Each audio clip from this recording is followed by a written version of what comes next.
Madrid, barrio de Lavapiés. Miguel Fernández, mecánico viudo con 2 hijas de 6 y 8 años, estaba cerrando su taller cuando el Bentley negro se detuvo frente a la puerta. De él bajó Victoria Mendoza, heredera de un imperio inmobiliario de 3.000 millones de euros, con una propuesta que lo dejó sin aliento. Cásate conmigo por contrato.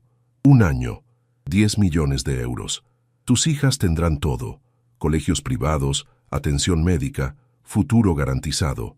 Miguel la miró, las manos aún manchadas de grasa, sus niñas jugando en la trastienda del taller. Su respuesta hizo palidecer a la mujer más poderosa de Madrid. Pero cuando Victoria descubrió el verdadero motivo de su rechazo, que él era el hombre que había salvado a su padre 20 años antes en Santander, perdiendo todo en el proceso, la propuesta de negocios se transformó en algo que ninguno de los dos había previsto. El taller Fernández ocupaba una esquina olvidada del barrio de Lavapiés, aplastado entre los nuevos edificios de lujo que redibujaban el skyline madrileño. Miguel Fernández, 35 años marcados por el trabajo y el dolor, estaba cerrando el último capó del día cuando el ronroneo del Bentley rompió la rutina de la tarde. Sus hijas, Carmen de 8 años y Lucía de 6, levantaron la vista de los deberes que hacían en la pequeña oficina improvisada en la trastienda. La mujer que bajó del coche parecía pertenecer a otro universo. Victoria Mendoza llevaba sus 42 años con la elegancia estudiada de quien nació para mandar.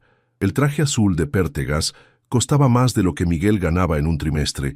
Los tacones de Manolo Blahnik resonaban sobre el asfalto manchado con la precisión de una sentencia. Los periódicos la conocían como la heredera de hierro, la mujer que había triplicado el patrimonio familiar en 10 años, la que hacía temblar a los consejos de administración con una sola mirada. Miguel se limpió inútilmente las manos en un trapo mientras la mujer atravesaba el taller con la seguridad de quien entra en salas de juntas millonarias. No parecía notar el olor a aceite y gasolina, las herramientas esparcidas, el desorden organizado de un taller familiar. Sus ojos estaban fijos en él con una determinación que incomodaba. La propuesta llegó sin preámbulos, fría y calculada como una fusión empresarial. Victoria tenía un problema. Su padre Francisco, el patriarca del Imperio Mendoza, estaba muriendo y había puesto un ultimátum en el testamento: casarse en 6 meses o perderlo todo a favor del primo. Había estudiado a Miguel durante semanas. Viudo desde hacía 3 años, después de que su mujer Elena muriera de cáncer, padre devoto que criaba solo a 2 niñas, trabajador honesto sin escándalos. El candidato perfecto para un matrimonio de fachada. La oferta era escandalosamente generosa: 10 millones de euros por 1 año de matrimonio ficticio. Las niñas asistirían al Colegio Internacional de Madrid, tendrían la mejor atención sanitaria, fondos fiduciarios para la universidad, todo lo que Miguel nunca podría darles.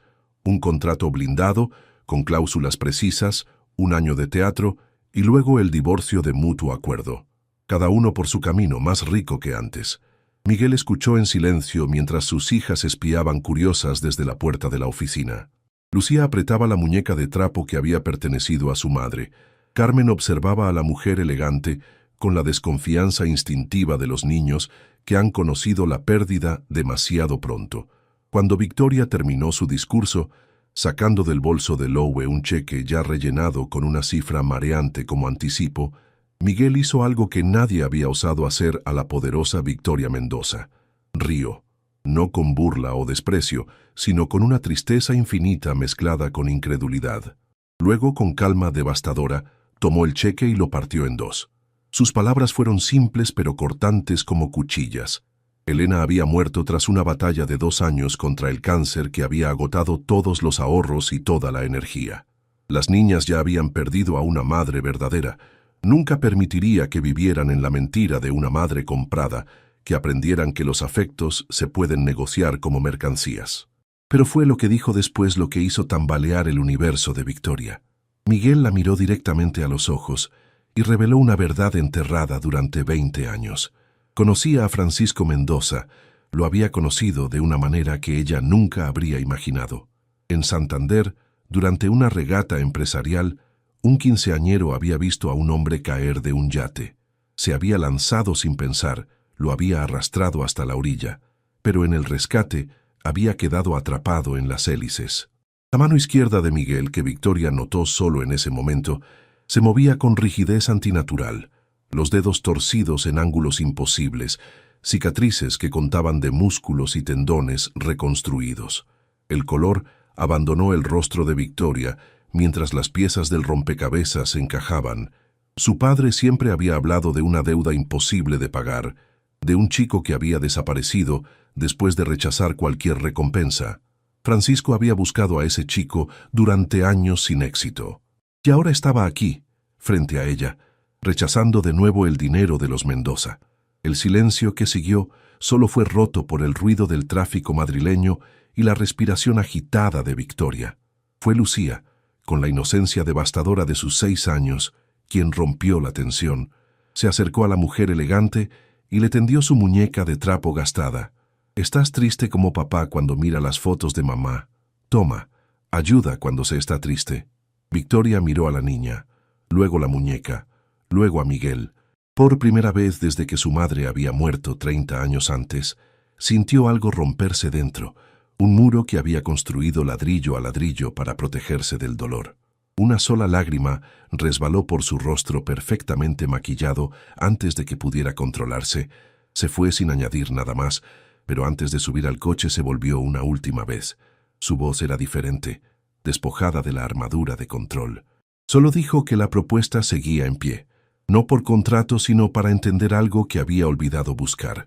El Bentley desapareció en el tráfico vespertino, mientras Miguel permanecía inmóvil, las hijas apretadas a su alrededor.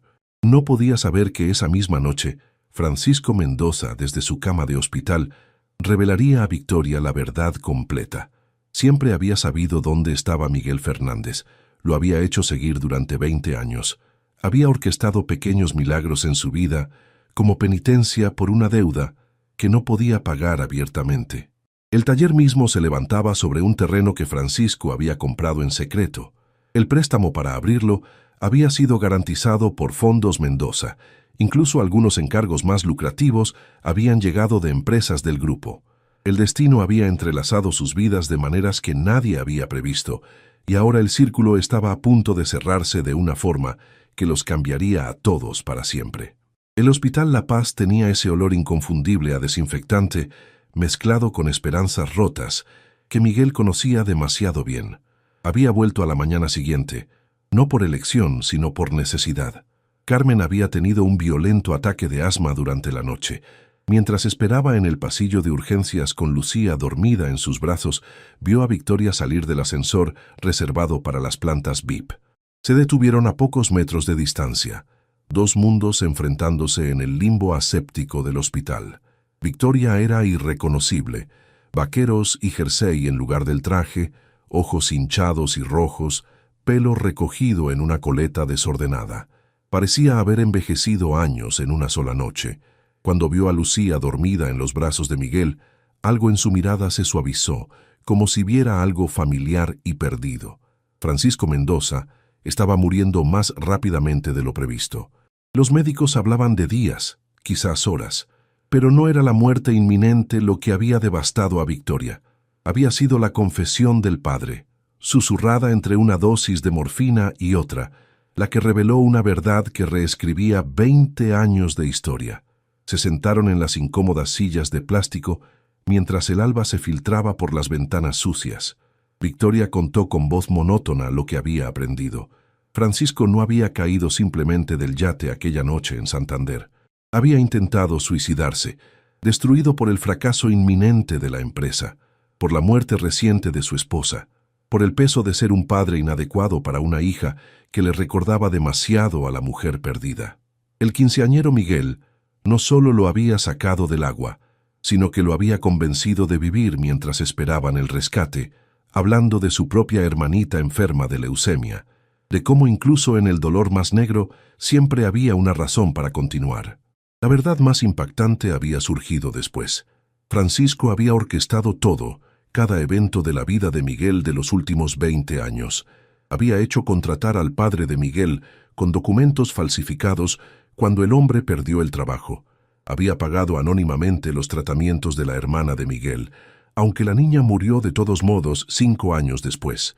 Cuando Miguel conoció a Elena, Francisco manipuló los eventos para que se encontraran. El préstamo para el taller, los mejores clientes, incluso la plaza en el colegio público para las niñas en un barrio en proceso de gentrificación. Todo llevaba la firma invisible de Francisco Mendoza. Miguel escuchó en silencio, las manos apretando instintivamente a Lucía mientras procesaba la información. Su vida entera, todo de lo que había estado orgulloso, cada éxito que había atribuido a su duro trabajo, había sido una mentira. O mejor dicho, una verdad parcial, sostenida por hilos invisibles movidos por un titiritero benévolo pero manipulador. Fue Carmen quien interrumpió el momento, saliendo de la sala de consultas aún pálida, pero respirando mejor.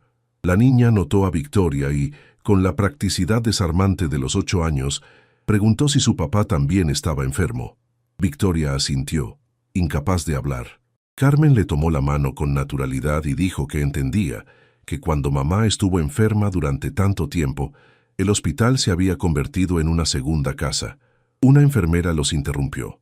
Francisco Mendoza pedía ver a ambos, Miguel y Victoria, urgentemente. El anciano patriarca era ya la sombra del hombre poderoso que había construido un imperio. Tubos y máquinas lo mantenían anclado a la vida, pero en sus ojos brillaba aún una lucidez feroz, la determinación de quien tiene una última tarea que completar. Francisco habló con dificultad, pero con claridad. Se disculpó con Miguel por 20 años de manipulaciones, por haber robado el mérito de sus éxitos, por no haber tenido el valor de agradecerle abiertamente. Pero sobre todo, se disculpó con Victoria por haberla transformado en una versión de sí mismo, brillante pero fría, rica pero sola, poderosa pero incapaz de amar. El ultimátum del matrimonio no era crueldad senil, sino el último intento desesperado de obligarla a buscar algo más allá del éxito.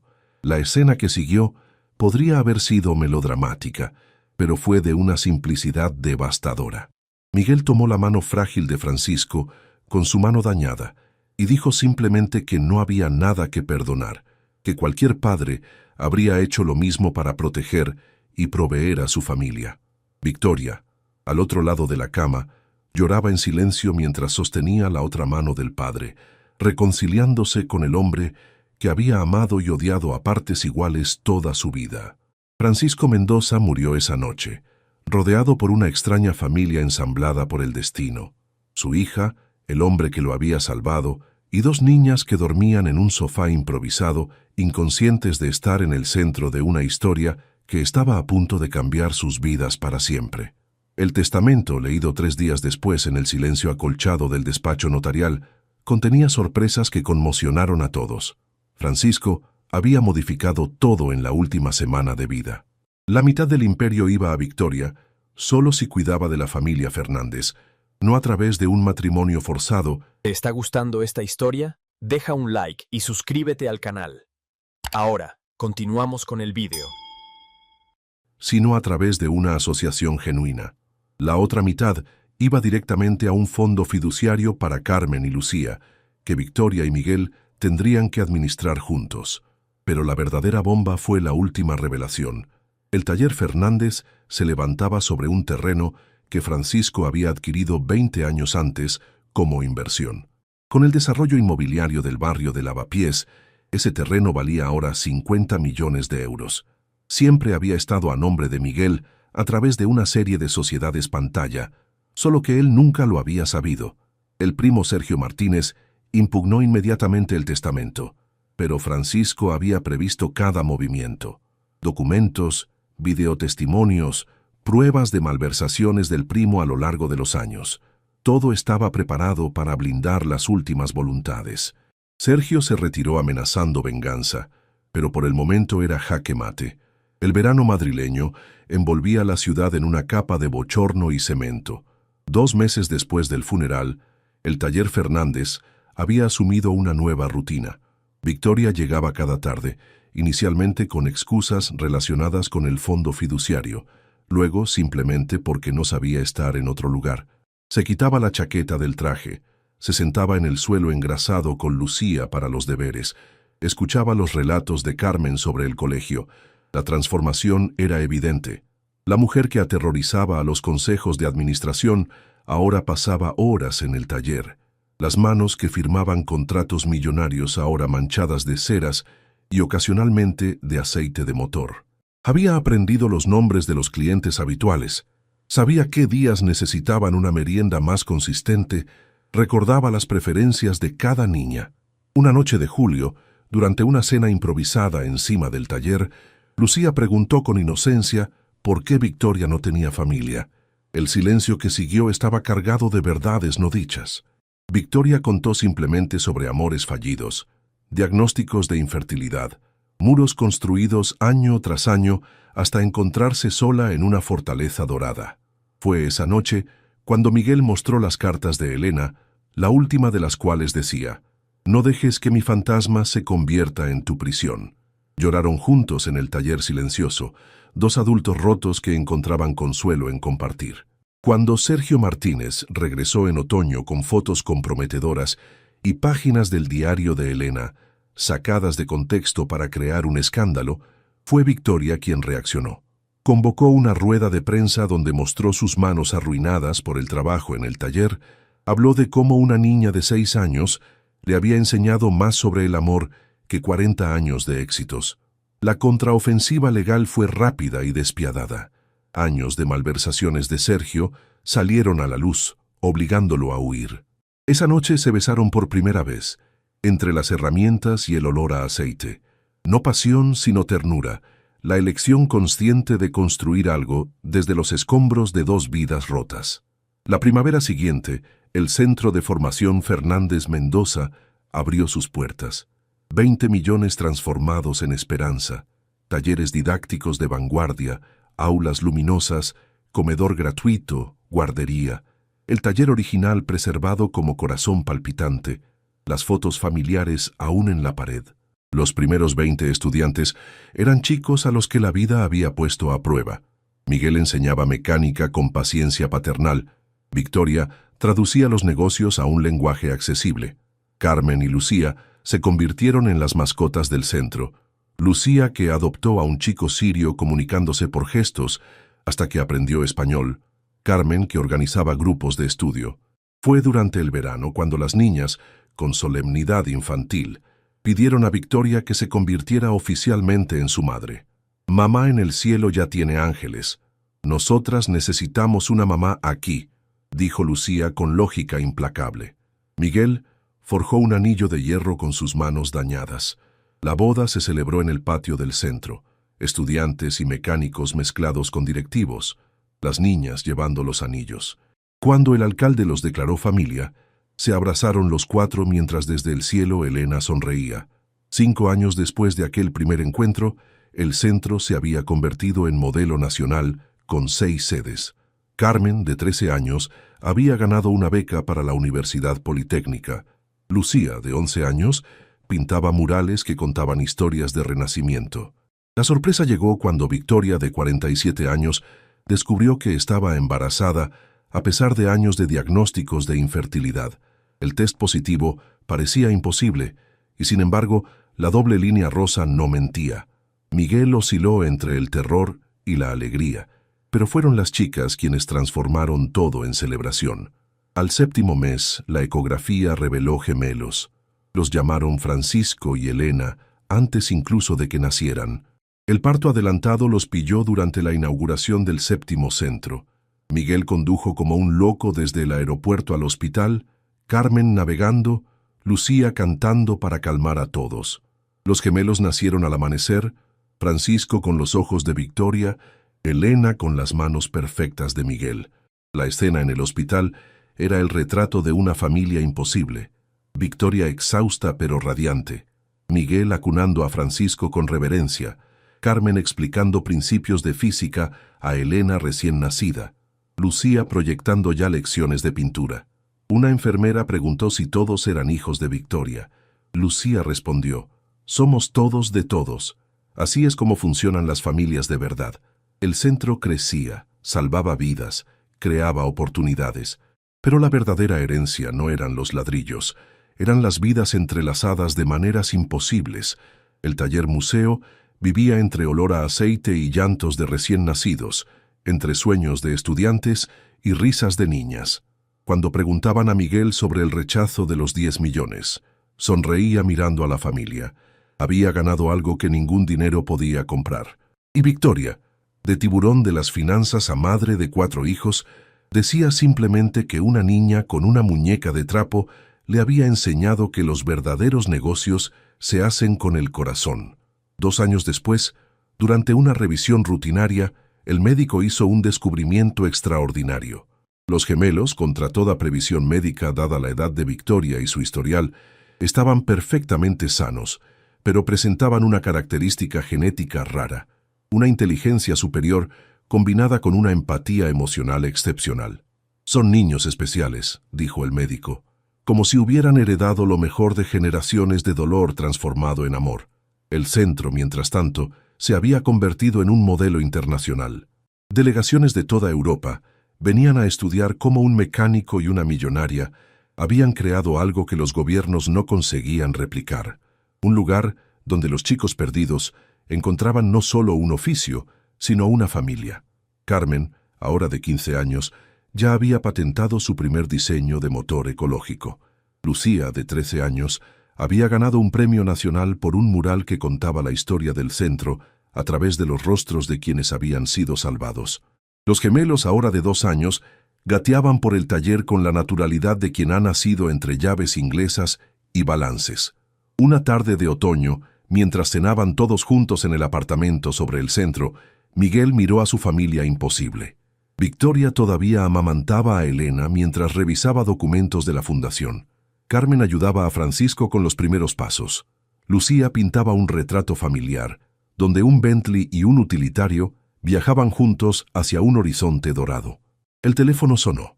Era el rey de España que quería conferir al centro una condecoración por su contribución social.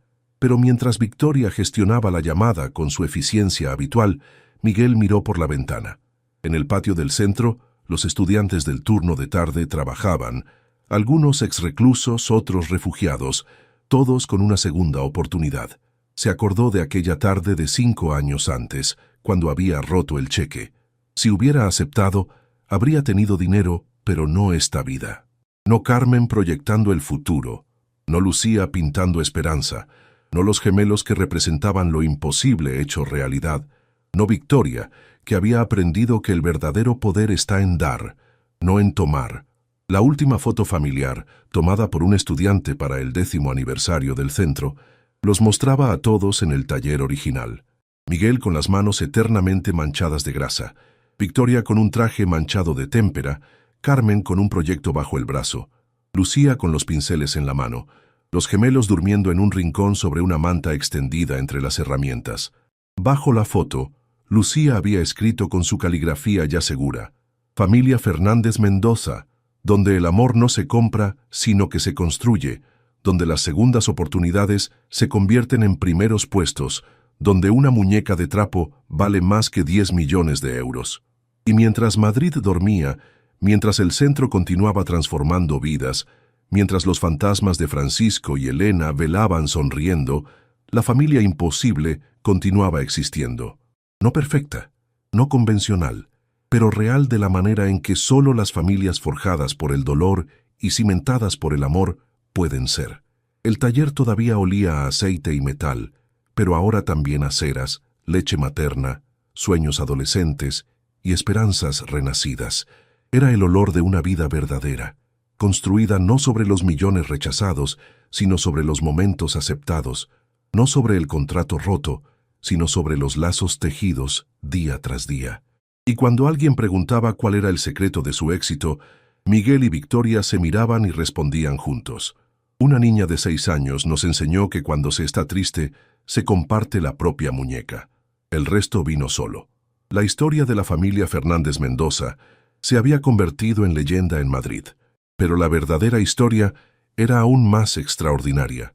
Cómo el rechazo de una fortuna había creado una riqueza incalculable, cómo un taller engrasado se había convertido en un palacio de esperanza, cómo 2 almas rotas habían construido algo inquebrantable. El último capítulo de su historia aún se estaba escribiendo. Los gemelos crecían rodeados de amor y aceite de motor. Carmen diseñaba el futuro en blueprints y ecuaciones. Lucía pintaba el mundo como debería ser, no como era. Victoria había encontrado en las manchas de grasa una identidad más verdadera que en todos sus trajes de diseñador, y Miguel había descubierto que las manos dañadas podían construir cosas más valiosas que las manos perfectas. Cuando el periodista del País vino a hacer un reportaje sobre el 10º aniversario del centro, preguntó a Miguel si se arrepentía de haber rechazado los 10 millones. Miguel señaló a su familia reunida en el taller. Victoria enseñando contabilidad a un estudiante, mientras mecía a Elena dormida. Carmen explicando termodinámica a Francisco de 2 años. Lucía pintando un mural donde todos los caminos llevaban a casa. «Mire a mi alrededor», dijo Miguel. «¿Ve algún pobre aquí? Los verdaderos millonarios no son los que tienen dinero en el banco, sino amor en casa. Y nosotros», abrazó a su familia imposible, «somos multimillonarios». Dale like si crees que el amor verdadero no tiene precio. Comenta con el momento que te tocó el corazón. Comparte con quien debe saber que decir no al dinero puede significar decir sí a la vida. Suscríbete para más historias que demuestran cómo el destino sabe tejer tramas imposibles. Porque la respuesta que dejó helada a la millonaria no fue el rechazo del dinero. Fue la demostración de que todavía existen personas que eligen el honor sobre el oro, y que precisamente esas personas merecen todo el oro del mundo.